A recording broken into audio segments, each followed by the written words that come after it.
Assalamualaikum warahmatullahi wabarakatuh. Waalaikumsalam warahmatullahi wabarakatuh. Bismillahirrahmanirrahim. Alhamdulillahi rabbil alamin. Wassalatu wassalamu ala ashrafil anbiya'i wal mursalin. Sayyidina wa maulana Muhammadin wa ala alihi wa ashabihil mujahidin at-tahirin. Amma ba'du, subhanaka la ilma lana illa ma 'allamtana innaka antal alimul hakim. La hawla wa la quwwata illa billahil aliyyil azim. Saudara-saudara kaum muslimin, terutama adik-adik para remaja dan pemuda yang saya cintai. Apabila seseorang akan membangun rumah, tentu saja dia akan mengadakan beberapa pilihan. Sejak dari memilih lokasi di mana rumah itu akan didirikan, sampai kepada menentukan bahan-bahan kualitas yang akan dipakainya, sampai kemudian kepada wujud dan bentuk rumah yang akan ditinggalinya. Demikianlah bahwa untuk membangun sebuah rumah yang hanya untuk menaungi kehidupan di dunia ini, kita mengadakan berbagai macam pilihan. Apalagi kalau kita akan membangun sebuah rumah tangga yang kita harapkan tidak hanya akan menaungi kehidupan di dunia ini, tidak hanya untuk kepentingan kita saja, tetapi juga untuk kepentingan anak cucu kita di belakang hari, termasuk sampai kepada hari akhirat nanti. Oleh karena itu, pada pertemuan kali ini, saya hanya ingin khusus berbicara kepada adik-adik remaja dan para pemuda, bagaimana sebaiknya memilih jodoh menurut ajaran agama Islam. Dalam Al-Quran, Allah subhanahu wa ta'ala menjelaskan, Zuyyina linnasi hubbus syahawati minan nisa, bahwa manusia apapun jenisnya, asal dia bernama manusia, dihiasi dengan perasaan cinta kepada perempuan. Jadi sejak dahulunya secara fitrah, laki-laki senang kepada perempuan, sebagaimana perempuan pun senang kepada laki-laki. Dihiasi rasa cinta ini dalam kehidupan manusia. Dan oleh karena adanya rasa cinta, berkembanglah segala macam persoalan. Sehingga seorang ahli cinta pernah berkata, cinta adalah 5 huruf yang membuat persoalan tidak akan pernah selesai. 5 huruf yang membuat persoalan tidak akan pernah selesai-selesai. Tetapi dalam kehidupan sehari-hari sering kita saksikan bahwa cinta ini bisa mendorong, memberikan motivasi yang baik, dan cinta ini pun bisa juga memberikan dorongan yang tidak baik. Oleh karenanya, apabila cinta itu ibarat setetes embun yang jatuh di bumi yang subur, akan tumbuhlah di atasnya aneka ragam bunga-bungaan yang harum semerbak, indah, mewangi, sedap dipandang orang, menebarkan rasa aman, damai, sentosa, dan begitu selanjutnya.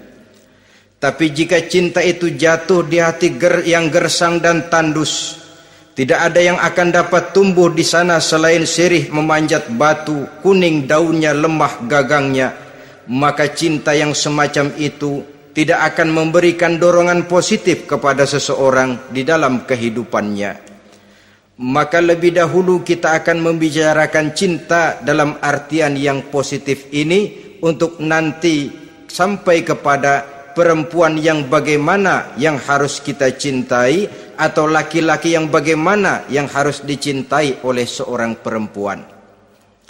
Saudara hadirin yang saya hormati, cinta dalam artian yang positif, pertama, dia selalu mendatangkan keindahan. Yang kedua, cinta itu memberikan energi atau semangat untuk berjuang. Dan yang ketiga, cinta itu selalu membawa resiko dalam bentuk pengorbanan. Maka cinta yang positif pertama melahirkan keindahan. Disinilah orang memerlukan filter atau saringan. Sebab keindahan yang didasarkan karena cinta itu merupakan satu keindahan yang relatif saja. Boleh jadi karena indah orang jadi cinta, boleh juga jadi karena cinta segala sesuatu terasa jadi indah.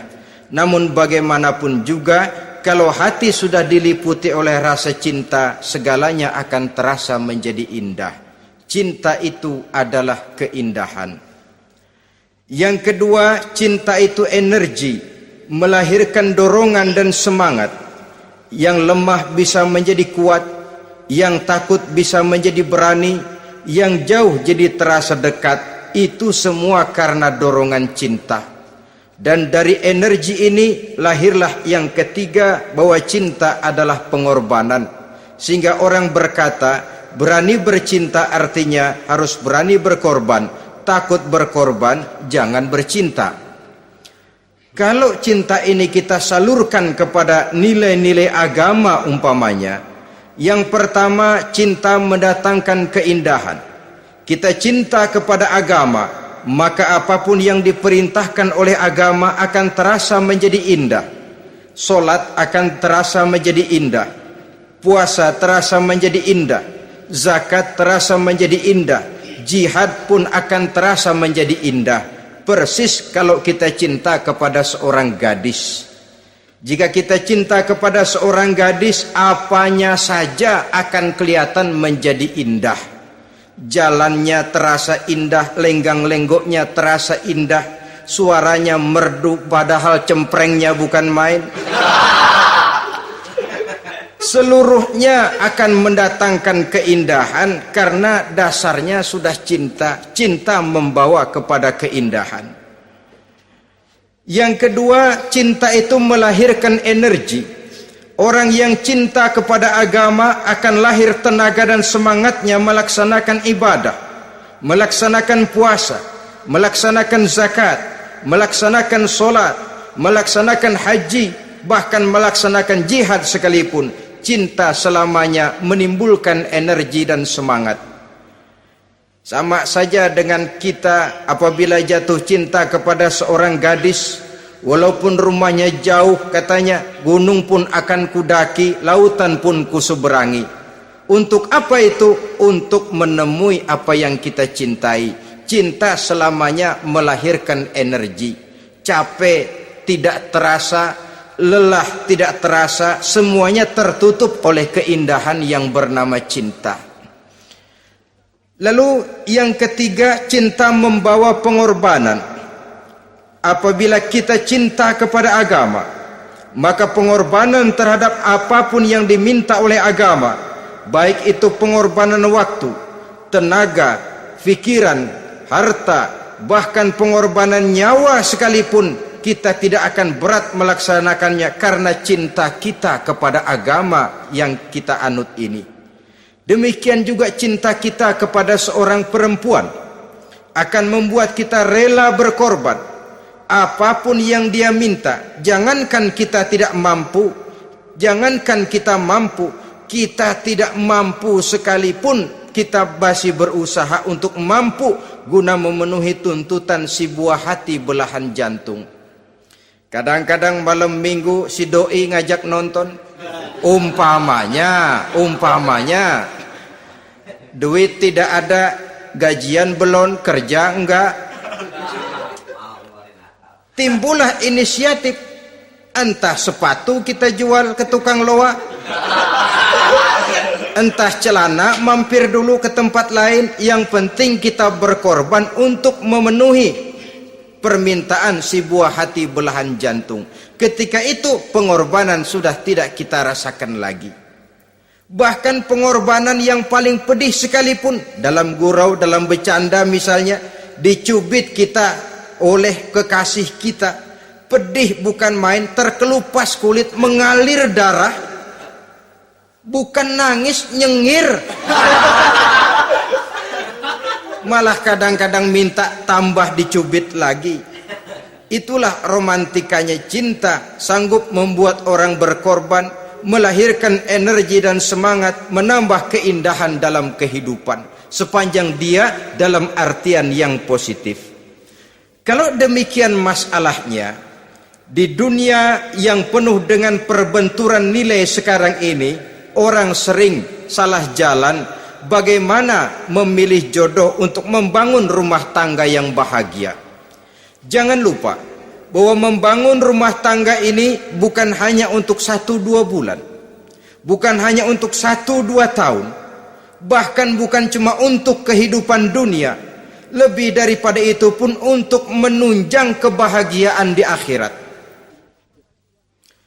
Oleh karenanya, memilih jodoh bukan satu hal yang mudah, bukan satu hal yang bisa dilaksanakan sambil lalu, tetapi memerlukan penelitian, memerlukan pengamatan yang mendalam. Apa petunjuk agama tentang itu? Dengan kata lain, bagaimana seharusnya seseorang memilih jodoh dalam kehidupannya? Ini tentu saja sumbangan moral buat adik-adik remaja dan para pemuda yang lagi kebingungan memilih jodoh, atau barangkali buat bapak-bapak yang kepengen nambah lagi.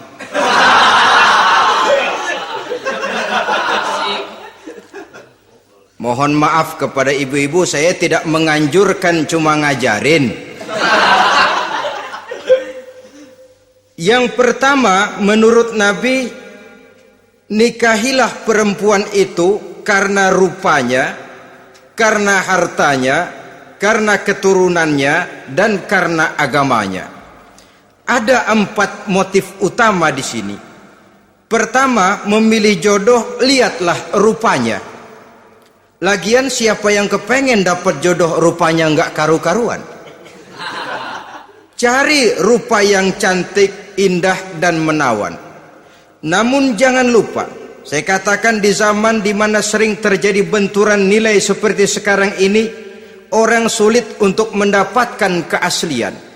Di mana teknologi sudah sedemikian canggih, di mana ilmu kedokteran sudah sedemikian maju, maka berbagai macam rupa bisa dibentuk dengan apa yang dinamakan operasi plastik misalnya.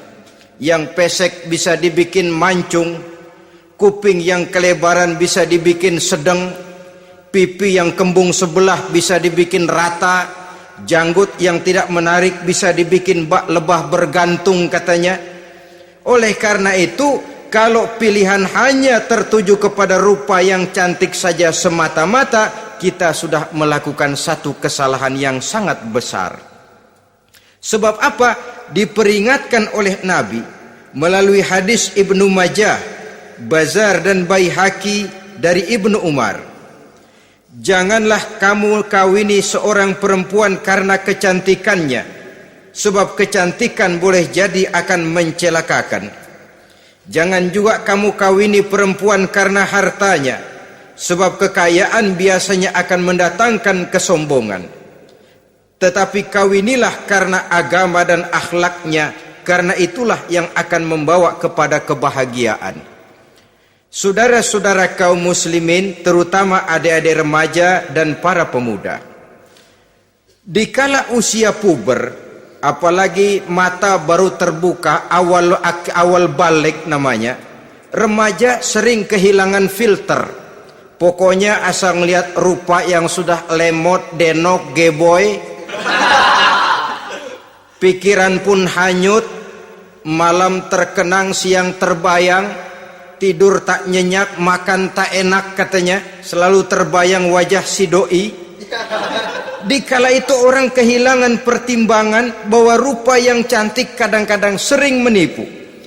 Diriwayatkan oleh Imam Ibnu Abbas, satu hari ketika sedang kumpul dengan para sahabat, lewatlah orang dengan potongan potongan orang kaya.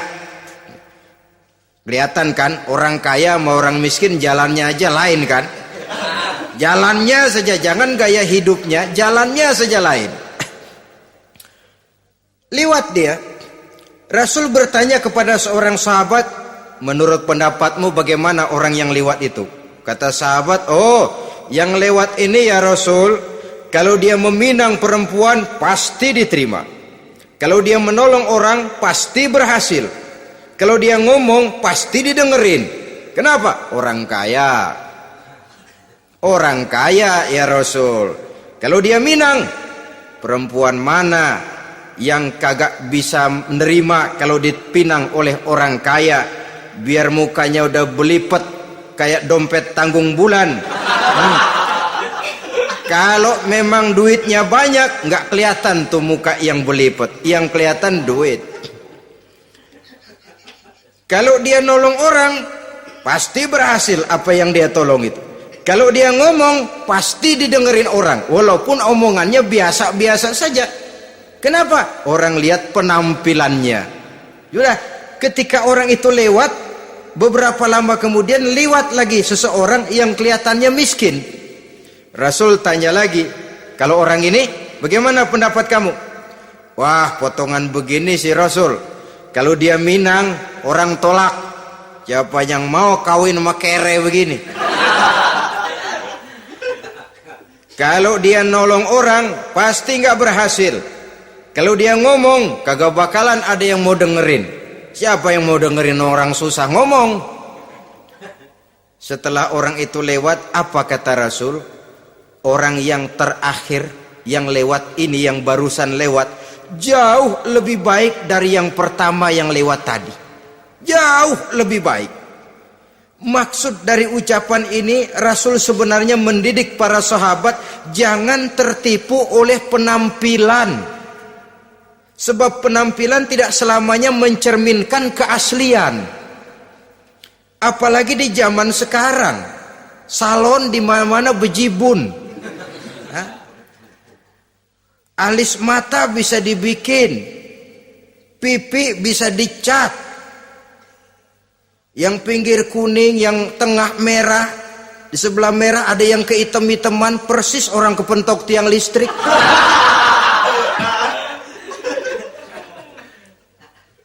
Kecantikan yang artifisial, kecantikan yang bukan alami. Karena itu silakan saja cari yang cantik, tapi jangan terpaku sampai di situ. Sebab kecantikan di samping dia mudah berubah oleh pergeseran masa dan pertukaran waktu, ternyata penampilan tidak selamanya mencerminkan keaslian. Lain hari seorang sahabat pernah mengadu, "Ya Rasul, ada apa? Inna imraati la turaddu yadul lamis." Ya Rasul, istri saya tidak pernah menolak tangan orang laki yang menjamahnya, mengajak salaman kepadanya. Apa jawab Rasul? Ceraiin aja.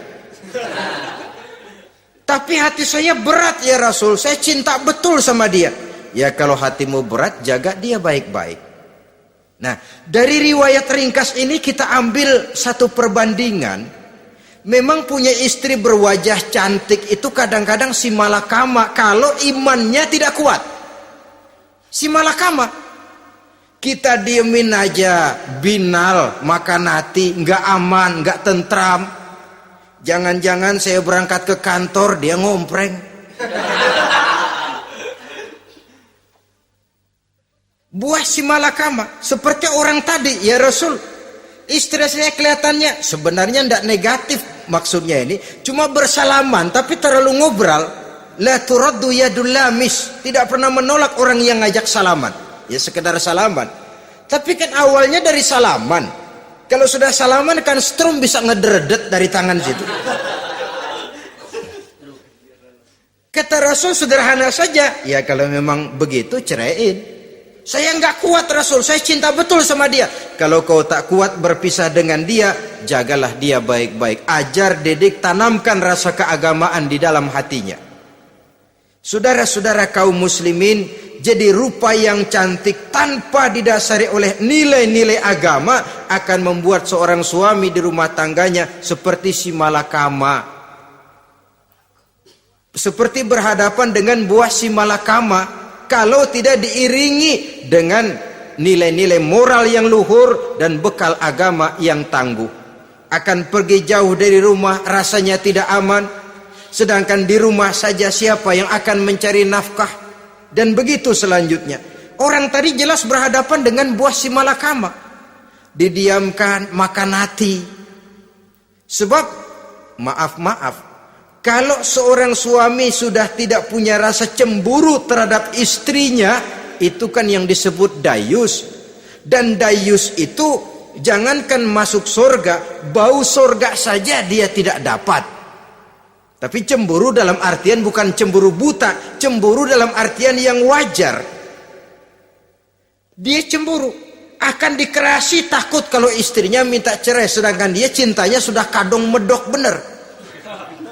Si malakama jadinya. Nah, ini juga satu riwayat yang memberikan gambaran kepada kita.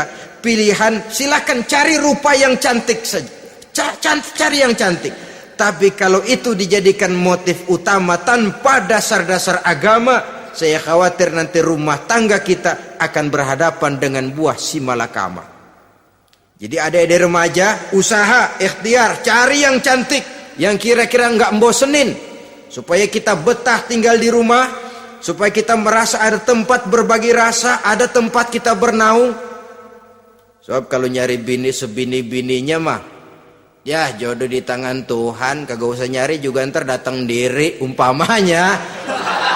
Iya, kalau yang datang peot. Orang harus berusaha, walaupun pada akhirnya jodoh toh memang ditentukan Allah. Kan 3 hal yang kita tidak bisa menentukan itu katanya. Maut, rezeki, jodoh. Itu yang masuk mysterious problem. Problem yang misterius.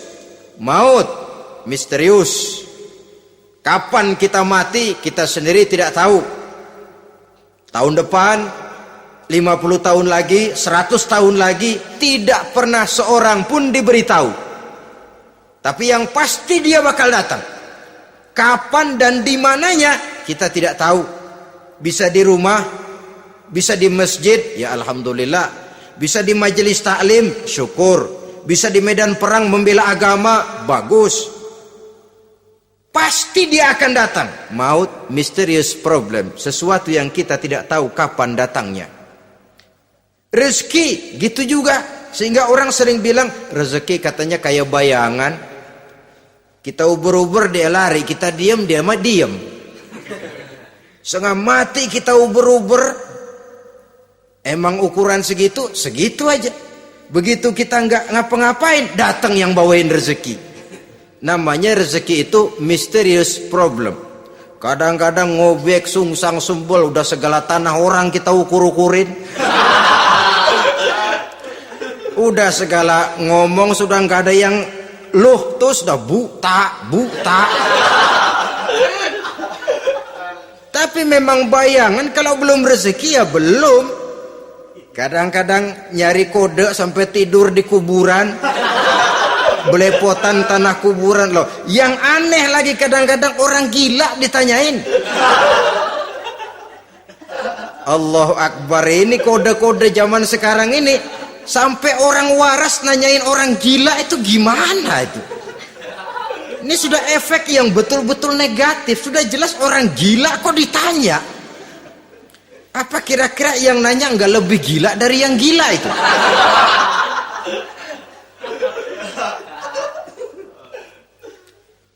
Saudara-saudara kaum muslimin, terutama adik-adik remaja dan para pemuda, jadi silakan saja cari rupa yang cantik, karena dia akan jadi tautan hati, buah hati belahan jantung, tempat kita berbagi rasa, tempat kita pulang dan tinggal di rumah tangga kita. Tapi hendaknya kecantikan rupa itu diiringi juga dengan kecantikan budi. Karena itu cari rupa yang cantik. Ini pilihan utama. Yang kedua, kata Nabi, harta, cari yang kaya. Tetapi jangan lupa, jangan dijadikan pilihan utama, karena kekayaan sering mendatangkan kesombongan. Apalagi kalau seorang pemuda mendapat istri orang kaya. hidupnya dimodali oleh istrinya, maka biasanya wibawanya sebagai seorang suami akan hilang. Akhirnya komando di tangan istri. Dikala itulah suami tidak lebih daripada prajurit yang taat kepada komando istrinya. Padahal menurut konsep Quran, ar-rijalu qawwamuna 'alan nisa, laki-laki diciptakan sebagai pembimbing bagi perempuan. Kalau nanti suatu saat terjadi benturan, sedangkan modal diberikan oleh istri, terjadilah pengungkitan. Kata istrinya apa? Lu jangan bertingkah, lu kan kawin sama gue, modal lu kolor doang.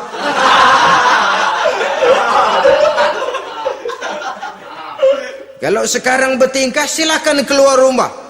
Bawa seperti engkau datang dulu, jangan bawa apa-apa. Pergilah seperti engkau datang dulu kemari. Hilanglah wibawa seorang suami. Suami kalau udah digentak sama istri begitu, ngelempuruk kayak ayam sampar. Di mana lagi letak wibawanya? Harta sering mendatangkan kesombongan. Oleh karena itu, walaupun diperintahkan cari yang keturunan orang kaya, tapi maksudnya jangan dompleng. Sebab kepribadian seorang suami akan ditentukan oleh sifatnya sendiri.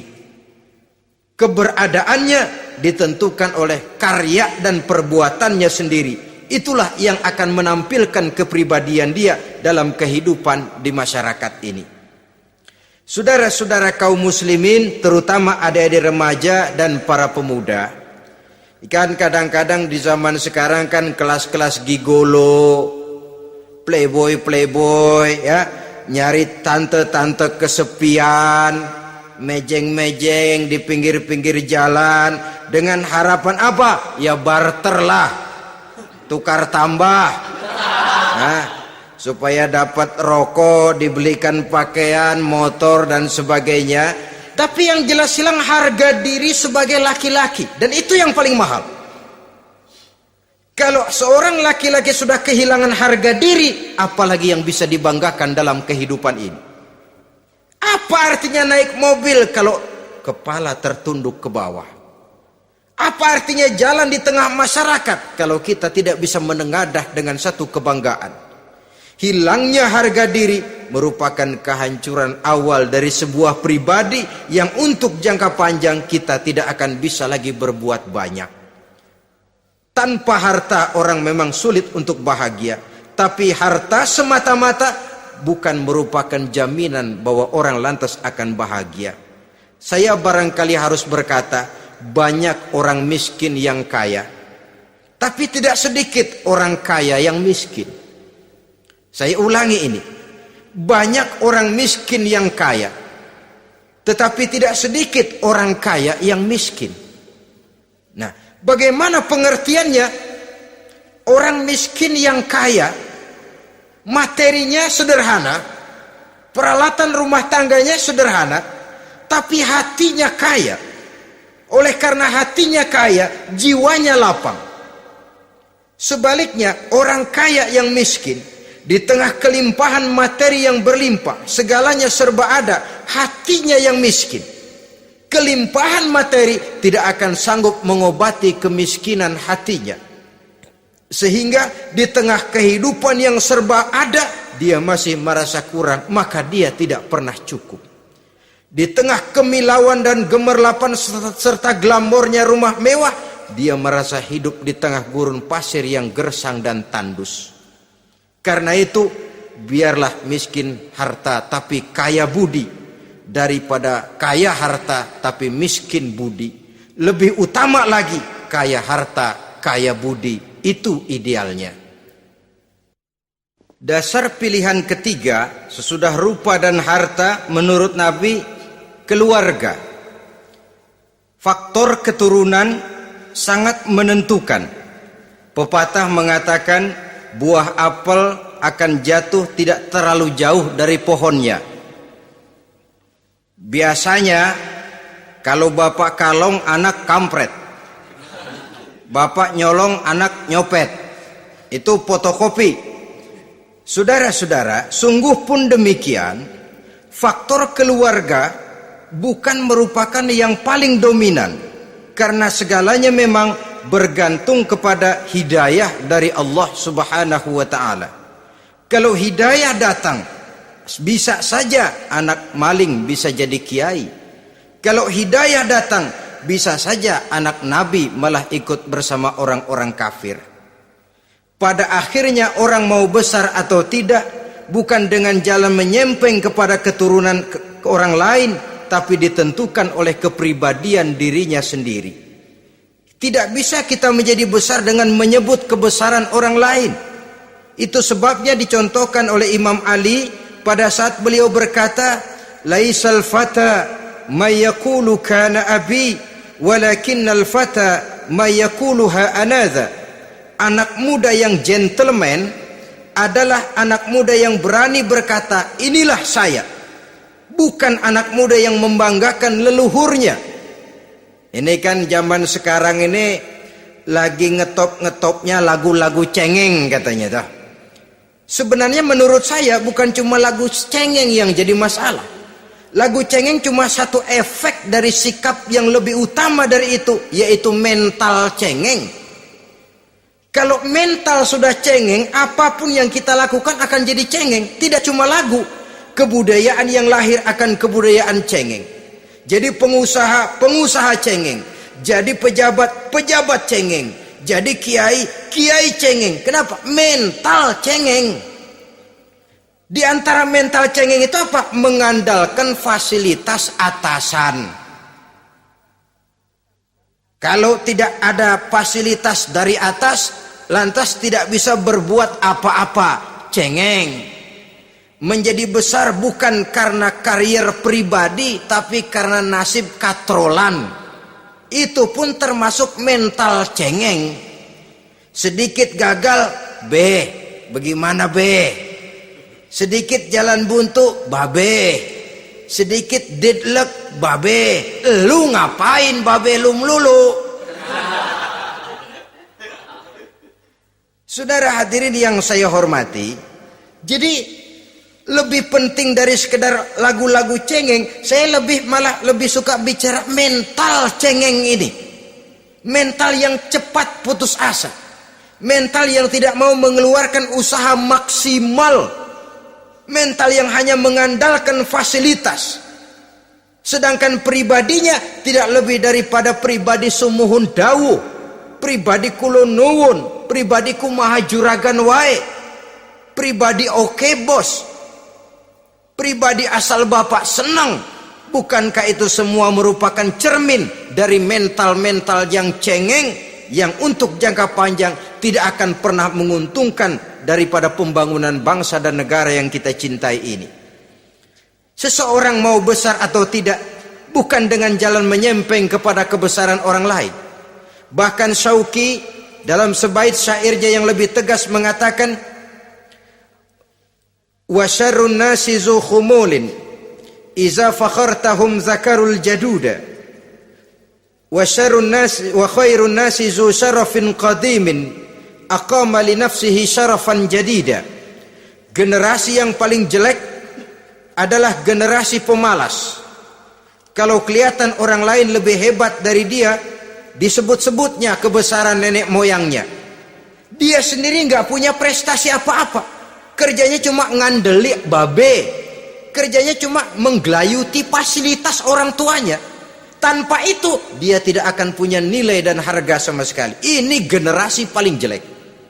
Kalau orang lain kelihatan lebih hebat, dia sebut nenek moyangnya. Lo sih belum apa-apa, lo baru kopral lo. Engkong gua no, komandan Hansip. Engkongnya yang disebutin. Dia sendiri tidak punya prestasi apa-apa. Jadi silahkan saja cari gadis dari keturunan keluarga yang baik-baik. Tapi jangan jadikan tendensi utama, jangan dengan niat untuk menyempeng kepada kebesarannya. Tapi paling tidak dengan niat agar mudah-mudahan dari benih yang baik ini akan lahir keturunan-keturunan yang baik pada akhirnya nanti. Itu yang kita harapkan. Bukan lalu dengan pertimbangan, weh, mertua gue bos nih, kali aja begitu gue kawin aja mampus. Ini semua warisan kan jatuh kemari semua. Kalau itu niatnya sudah jelas salah.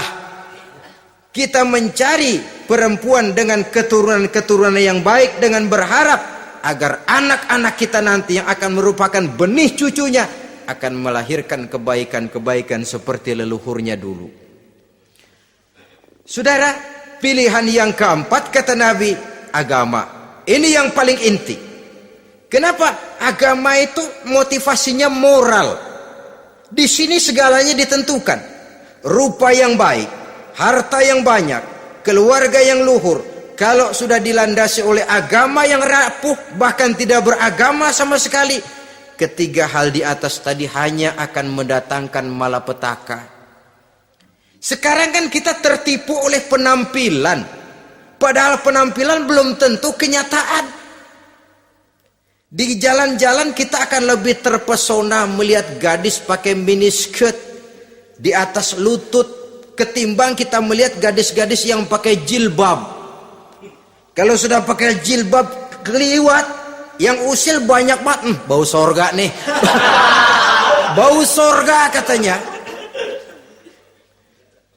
Tapi kalau sudah yang pakai miniskirt itu yang lewat, itu dari ujung ke ujung mata kagak mau kedip.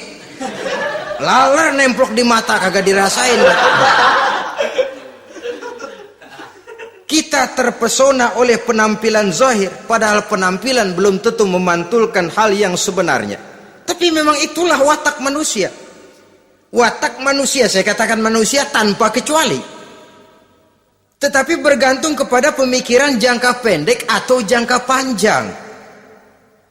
Kalau jangka panjang yang kita pikirkan, ya tentu kita tidak akan mudah terpesona oleh hal yang zahir. Sampai-sampai Quran sendiri mengatakan budak yang hitam legam tapi beriman itu lebih baik daripada orang-orang musyrik walaupun cantik, denok, lemot, geboy. Ada lagi nggak bahasa yang lebih dari itu? Cantik, denok, lemot, geboy, bahenol, nerkom. Tapi kafir masih lebih baik budak yang hitam legam sekalipun kalau dia beriman. Kenapa? Rumah tangga untuk jangka panjang. So itu Islam tidak membolehkan kawin campuran dengan lain agama. Walaupun ada ayat yang mengatakan boleh kawin dengan ahlul kitab, tapi sebagian mufassir menjelaskan bolehnya kawin dengan ahlul kitab itu dalam kondisi darurat. Dalam kondisi normal tidak bisa. Kenapa? Kalau sudah berlainan agama, akan terjadi kerancuan rumah tangga untuk jangka panjang. Bagaimana membina dalam keharmonisan di rumah tangga? Bagaimana nasib anak-anak nanti?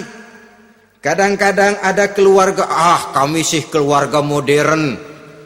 Anak-anak kami berikan kebebasan untuk milih agama apa saja. Bapaknya Islam, istrinya Kristen, anaknya ada yang Hindu, Buddha. Bagus nih, keluarga pecel namanya. Bagaimana keluarga modern bisa seperti itu? Padahal seorang suami bertanggung jawab di hadapan Allah. Dia akan ditanya tentang istrinya. Dia akan dimintakan pertanggungan jawab tentang anak-anaknya. Kalau istri kita berlainan agama, mungkin terjadi pengkaplingan. Pokoknya kalau anak perempuan ikut ibu, anak laki ikut bapak. Administrasi dunia bisa begitu, tapi akhirat pertanggungan jawab di hadapan Allah. Bisakah kita? Sorry aja Tuhan emang janjinya begini. Saudara hadirin yang saya hormati, oleh karena itu budak legam hitam kalau beriman masih lebih baik daripada orang-orang yang tidak beriman walaupun cantik dan mempesona. Kenapa? Ini faktor agama. Ya buat 1-2 bulan bisa terwujud rumah tangga yang tentram. 2-3 tahun mungkin masih bisa bertahan, tapi sampai kapan?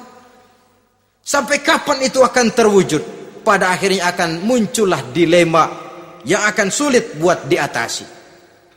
Oleh karenanya motif agama dijadikan stres oleh Nabi. Fasfar bizatiddin taribat yadak. Pilih agama sebagai titik sentral, sebagai pilihan utama.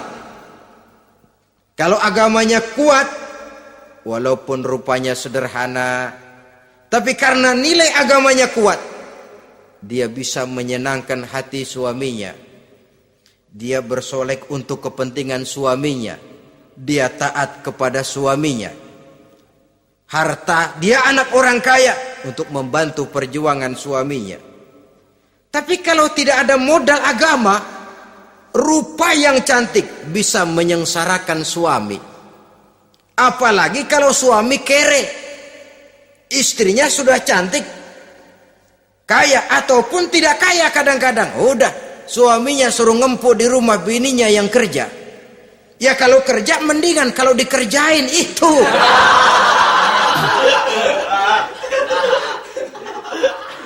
Itu yang repot.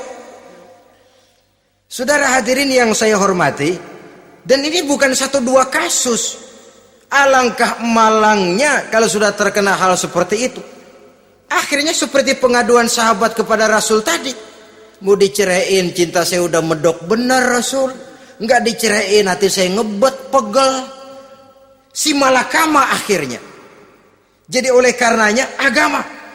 Kalau dia cantik, walaupun miskin, agamanya kuat, dia bisa memelihara kehormatan diri. Dia kaya, agamanya kuat, hartanya disalurkan di jalan Allah.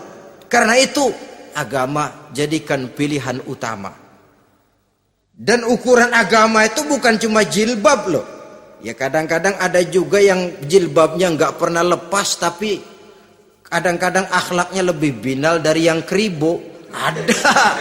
Ada cuma sekedar kamuflase saja, itu pun penampilan, sekedar penampilan saja. Cuma dari segi aurat ya memang lebih baik dan lebih utama, dan saya kira lebih mengundang penasaran toh. Duren kalau udah dibuka kan kelihatan isinya, emang udah begitu, udah. Tapi kalau masih rapat, itu yang rasanya kita pengen buka. Timbul tantangan, gue pengen tahu isinya. Rasanya juga begitu. Sama saja dengan baju, kalau dibungkus rapat di plastik, ditaruh di etalase, adanya di toko serba ada, tahu kita barang mahal nih. Biar punya duit, kita mau nawar ragu-ragu, takut nggak cukup. Tapi kalau barang sudah dibuka di jalanan, diobral di pinggir jalan, murahan, 1.003 masih dicampur odol. Yang begitu sih biar nggak punya duit, kita berani banget tanya, nawar, megang lagi nyemek. Berat duit nih bang. Kenapa? Barang sudah terbuka. Jadi saudara-saudara, syukur kalau keempat-empatnya ini jodoh terkumpul dalam jodoh yang saudara cari. Sudah rupanya cantik, kaya, keturunan orang baik-baik, agamanya kuat. Nah, surga dunia tuh. Yang begitu cari. Kalau ada yang begitu, saya juga mau nambahin satu lagi.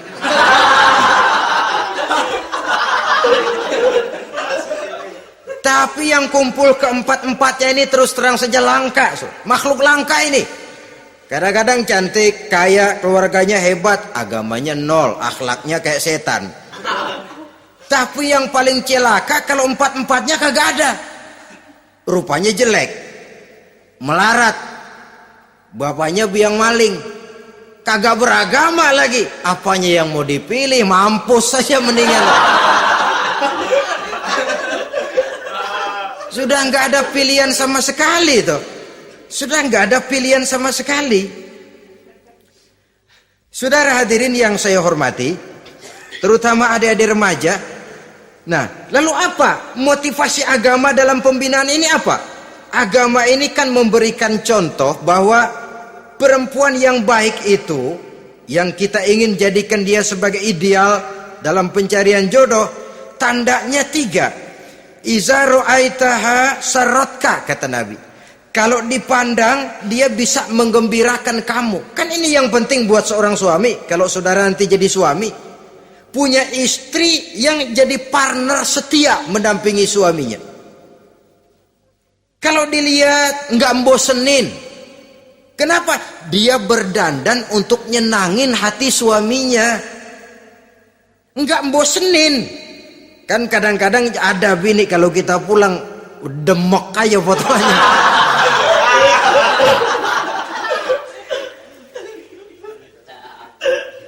Ini yang bikin suami nggak betah di rumah ini kan yang begini. Adapun perempuan yang beragama, apabila dipandang oleh suaminya, dia pandai menyenangkan hati suaminya. Andai kata suaminya dalam kesulitan, dia tidak menambah beban kesulitan. Paling tidak dia bisa memberikan satu bantuan moral. Bantuan moral untuk mengurangi beban kesulitan daripada suaminya. Suami pulang dagang rugi, kata istrinya, romantika bang. Sekali-sekali lah, masa selamanya dagang mau untung. Besok siapa tahu untung lebih besar. Kan meringankan toh. Kadang-kadang enggak, suami pulang dagang dari pasar panas rugi, sampai rumah bini pidato pletar-pletor. Lu dagang rugi, emang lu laki goblok.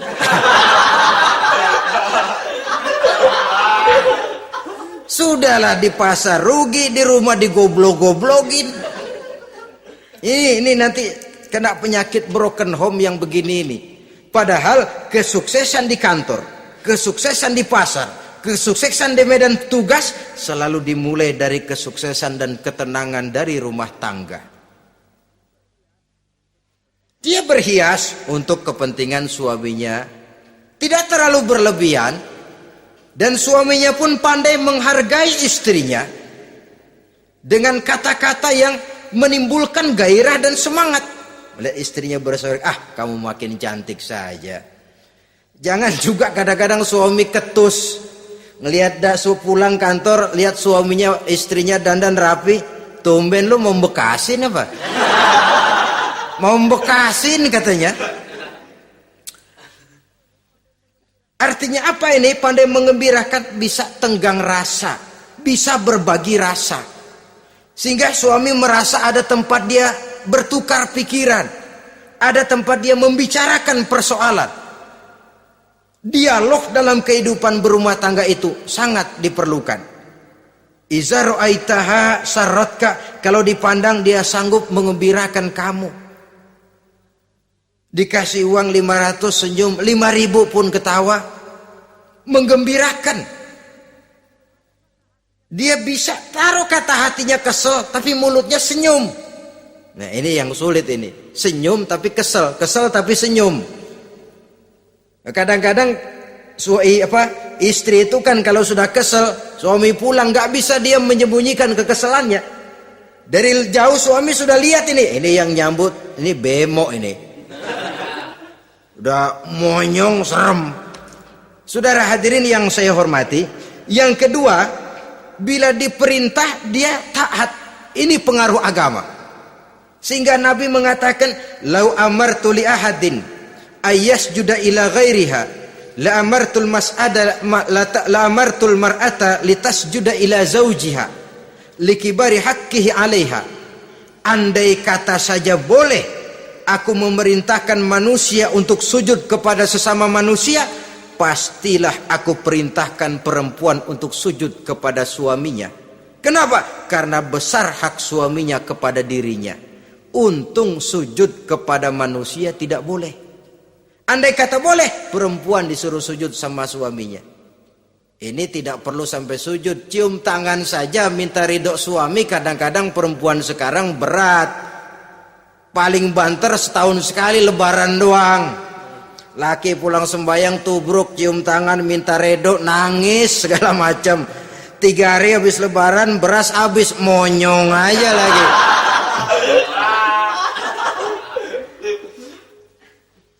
Saudara hadirin yang saya hormati, yang ketiga, akibat pengaruh agama, dia sanggup memelihara kehormatan diri dan sanggup menjaga harta suaminya.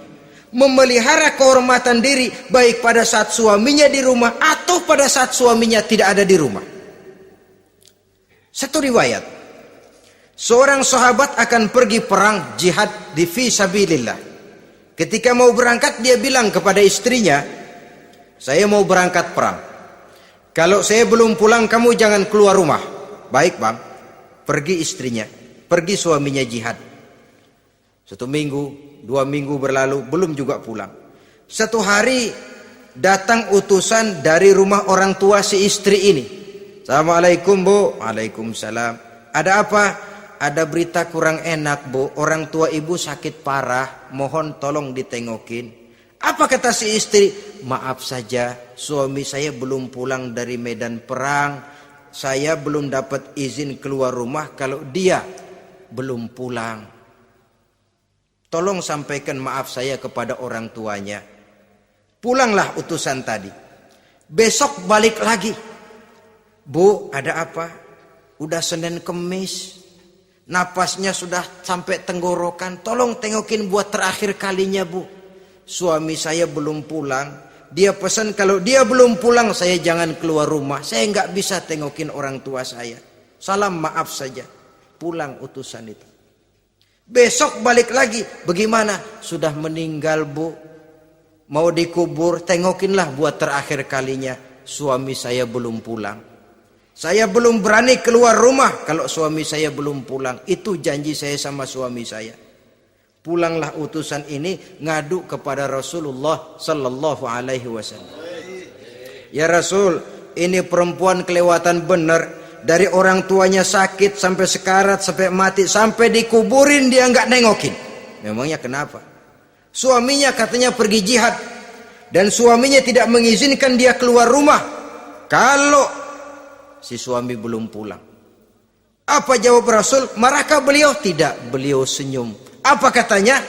Dosa orang tua yang meninggal ini telah diampuni oleh Allah karena dia punya anak perempuan yang begitu taat kepada suaminya. Allahu Akbar. Dosa orang tua yang sudah meninggal itu diampuni oleh Allah karena dia punya anak perempuan yang begitu taat kepada suaminya. Ketaatannya kepada suaminya menyebabkan dosa orang tuanya diampuni oleh Allah Subhanahu wa taala. Suami pergi jihad, orang tua sakit keras, tidak berani dia keluar rumah. Itu tandanya bisa menjaga kehormatan diri. Kalaupun satu saat suaminya manggil, bu tolong ambilin uang di dompet. Dompetnya dibawa, bang ambil saja sendirilah, nanti salah ambil lagi saya.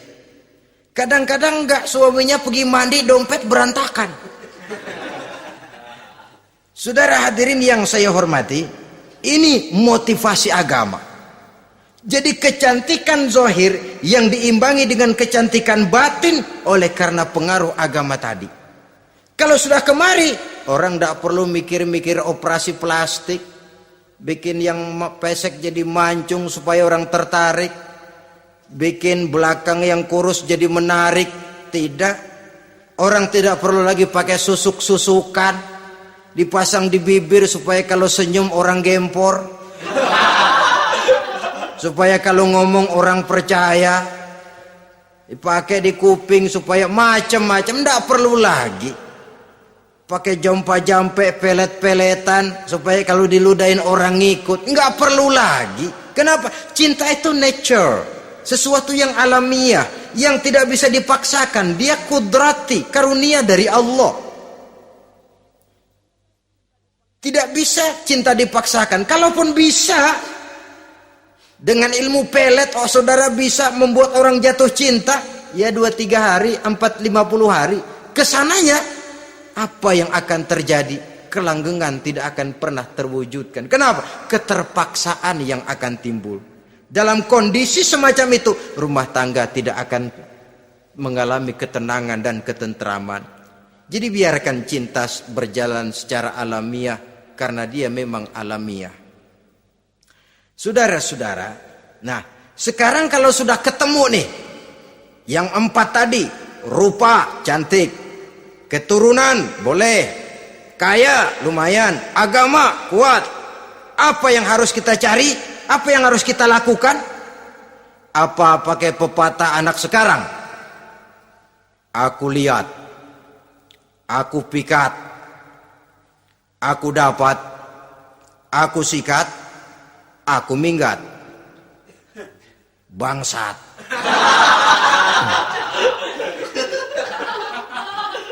Itu kan ada moto cinta kilat begitu tuh. Cinta kilat katanya. Aku lihat, aku pikat, aku dapat, aku sikat, aku minggat. Bangsat. Atau kita harus hanyut dalam arus free love, free sex, summon living, eksperimen dulu? Tidak. Islam mengajurkan kalau memang seret, ini rasanya ini nih, mantap gue nih. Apa yang diajarkan oleh Islam selanjutnya? Meminang, saudara-saudara. Meminang adalah langkah awal untuk mengikat tali pernikahan.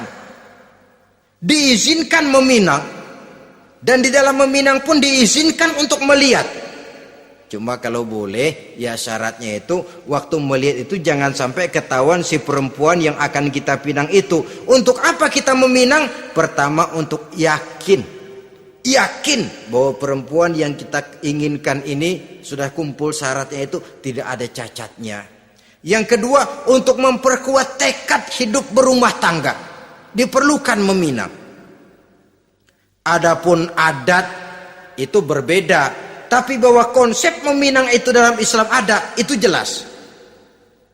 Ya kalau mesti bawa pisang raja, pakai roti buaya, pakai martabak segede ban mobil truk segala macam, itu adat saja, ya. Tapi yang real meminang itu ada dalam Islam. Nah, bagaimana adab meminang?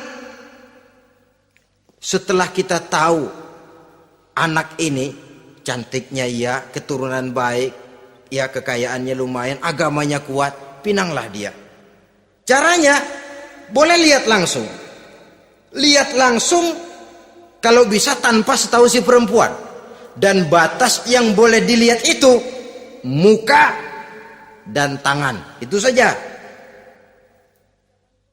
Jadi jangan gerusak. Minta permisi Pak, saya mau ngelihat anak bapak seutuhnya. Soalnya buat saya ini nanti. Apanya aja dibedolin, jangan.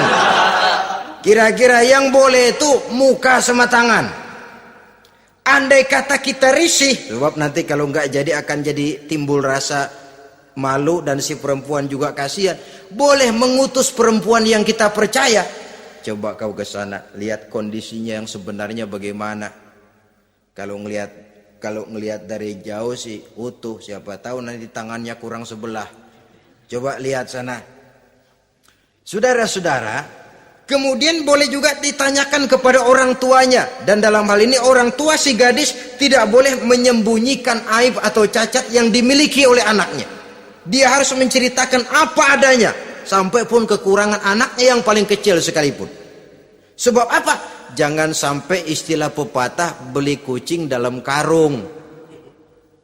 Kedengeran suaranya doang meong-meong, begitu dibuka tuh kucing gempor sebelah kakinya nggak ada. Kan tentu kita tidak kepengen kecewa di belakang hari. Itulah perlunya meminang sebagai jembatan untuk menuju kepada pernikahan. Nah, dengan demikian kalau sudah usaha meminang ini dilaksanakan, jangan merasa sudah setengah resmi. Ini yang kadang-kadang jadi penyakit. Malah sesudah meminang harus masing-masing lebih menjaga diri, menjaga kehormatan, menjaga pergaulan. Kenapa? Agar saat memasuki jenjang pernikahan nanti merupakan jenjang yang sangat ditunggu-tunggu. Ada rasa keinginan tahu. Kalau tidak, ya udah biasa, nggak giroh lagi ngadepin perkawinan. Kenapa? Kemarin-kemarin gue udah cobain. Hilang gairah lagi. Sebab itu kalau sudah meminang jangan merasa sudah setengah halal. Udah minang ini Kadang-kadang orang tua juga konyol, sudah dipinang diumbar. Lu bawa kemana keda lu udah pinang? Padahal meminang itu cuma langkah awal. Sedangkan selanjutnya harus lebih berusaha menjaga kehormatan diri sampai pada saat nanti pelaksanaan pernikahan.